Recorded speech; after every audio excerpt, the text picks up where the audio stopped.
Alright, so you bought a Sportster and you don't want to roll around looking like everyone else. So what mods are you going to do?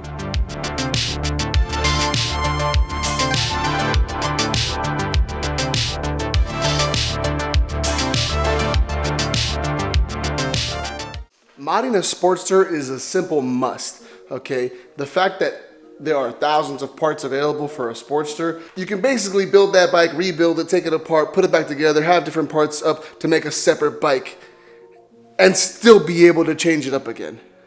Parts for Sportsters have been around for fucking ever. It makes sense that you have endless choices to build when it comes to modding a Sportster. So because you have so many options, what should you do? Simply put, it doesn't matter what you do to your bike. You're gonna want to do something else to your bike, and then something else, and then something else. It's just how that works. So, in my expert opinion, choose a theme and just start working towards that theme. Just replacing the old dartboard. This one got a little bit used.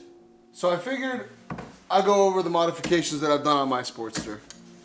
So the very first thing I did for my Sportster was put a 2-up seat, a sissy bar, and saddlebags on there. Very simple stuff. You could do it yourself with most likely no trouble at all. Now the 2-up seat I since replaced because I got the Harley Davidson Badlander. I spent like $250 on it. It inevitably was a bad choice because I really wanted a Saddleman seat. So if the Badlander is something that you could just rock with, $250 is good, but for $500, get a Saddleman seat.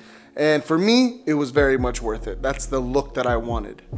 The sissy bar was a must because when you have a girlfriend or if you plan to have any passenger on the back of your bike, it's very helpful. And plus for me, when I ride, if I go to the grocery store with my bike, I can secure my ice chest to it and I don't have any problems. My backpack, if I'm going long distances, I just like the way a sissy bar looks. So that's kind of what I went with. The next very easy modification was these grips. Okay, I slid the old ones off, I cut them, pulled them, and then put the new ones on. That video is on the channel so you can see me struggle to put these on. It was a very fun time, go watch it. The next modification I did for the bike was for the sound because in California, you have the standard pipes on there and they don't sound good. There's just something missing on them, right? It doesn't sound like a Harley. So now when I turn my bike on, it sounds good, okay?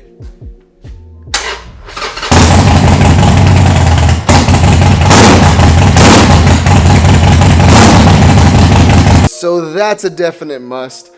I'm gonna tell you right now that on the road, people say, oh, loud pipes, nobody can actually hear you. That's bullshit, okay? I give myself I'm not even rev bombing, just a little,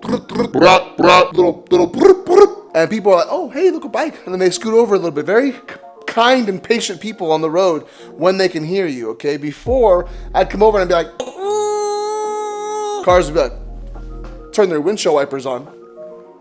So now you changed out your exhaust, your bike sounds better, right? You did a 2-up scenario, which was a really solid step. You did the sissy bar, you put the saddlebags on there, you changed your grips, and you went, okay, I want a passenger, but I need passenger pegs. So the next thing was installing these passenger pegs. Now it doesn't seem like a lot, but you do have to take your exhaust off to get to the passenger peg, so get ready to do that. All right, now my Sportster came with mini ape handlebars, right? And I said, that's cool, but I want something more responsive, more control, and a bit more upright, right? My shoulders were kind of leaning down and I was kind of, like my arms were kind of off to the side, like apes do. But I said, you know what, let's change it up. So I put built well risers on here, right? 8-inch Murdochs with a pullback, and I put a mid-checker bar. So it just kind of goes straight across. It's almost like a T-bar setup, but it's more modular in the sense that you can move it around. You need just a little bit of adjustment coming this way. You can move those bars. They have a few inches of play back and forth where you can get yourself really aligned with what you need. Now on the Sportster model, the housing for the speedometer doesn't fit the built well riser setup. So you have to get a separate housing that fits that. And it's really just as easy as removing the housing, putting that stuff back in the new housing and mounting it. It's just the way the screws go onto the riser. They don't fit the same. Now on the 2020 Iron 1200, I did have to extend some cables, but from what I hear from the mechanics, it was pretty easy. We'll do an in-depth video of exactly what happened here on the channel later. We'll go down to the mechanic and he'll explain it to you, because I don't know. I didn't do it. I had them do it because I don't want to fuck that up. So now we've done quite a few things to the bike. One of the biggest things for me was that the fairing on the original Sportster was couldn't go more than 60, 70 miles an hour without just feeling like you were getting blown off that bike, right? The fairing did nothing. And in my opinion, it doesn't really look that good either. It just makes the bike look kind of small, like it is. So I decided to go with the Memphis Shade Road Warrior. Now this fairing was very easy to install, right? Took about 30 minutes to put it together, but it does a world of difference. No longer does it feel like you're about to blow away into the sky, wind smacking your chest, arms and pecs sore after riding 30 minutes on the highway. Or you can just, not complain about it. But I'm a complainer. It makes a world of difference, and in the cold, you protect yourself from the wind, and the wind makes you cold. So hands down, your chest, I don't feel wind from my waist all the way up to my head, and even then it's hitting and going off the top of my helmet, so I don't even feel any pressure on my head. My neck used to be sore from riding just because I'd be pushing into the wind the whole time. Honestly, this bike feels almost done. If I were honestly to do a little bit more, I would probably put suspension, right? I'd do the forks, I'd do the rear, and maybe I'd switch around the tires weight, like maybe I'll go with the bigger tire, wider tires. I don't know. That's maybe stuff. But for now, this bike is essentially where I want it, and I didn't do too much. But the most important things for me were definitely the exhaust and the fairing.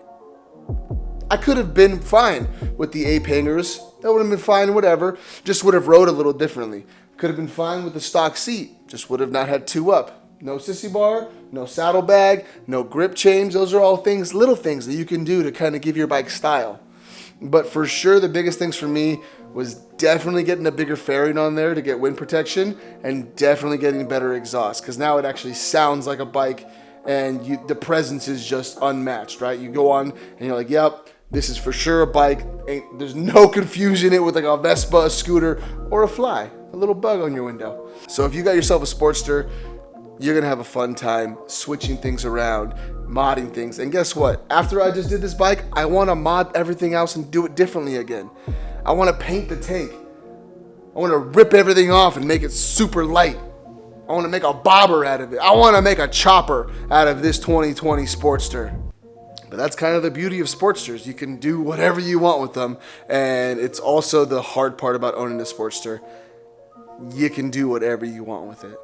So if you like that video, a bit of advice from someone who knows nothing about bikes, go ahead, like, subscribe. I do a few things. So I do stuff here on YouTube, and I do stuff on Twitch. I have a podcast about Twitch, so all that's a lot of fun. Check it out. Links in the descriptions. Keep on watching. I hope you enjoy this stuff, guys. Till next week. Peace out.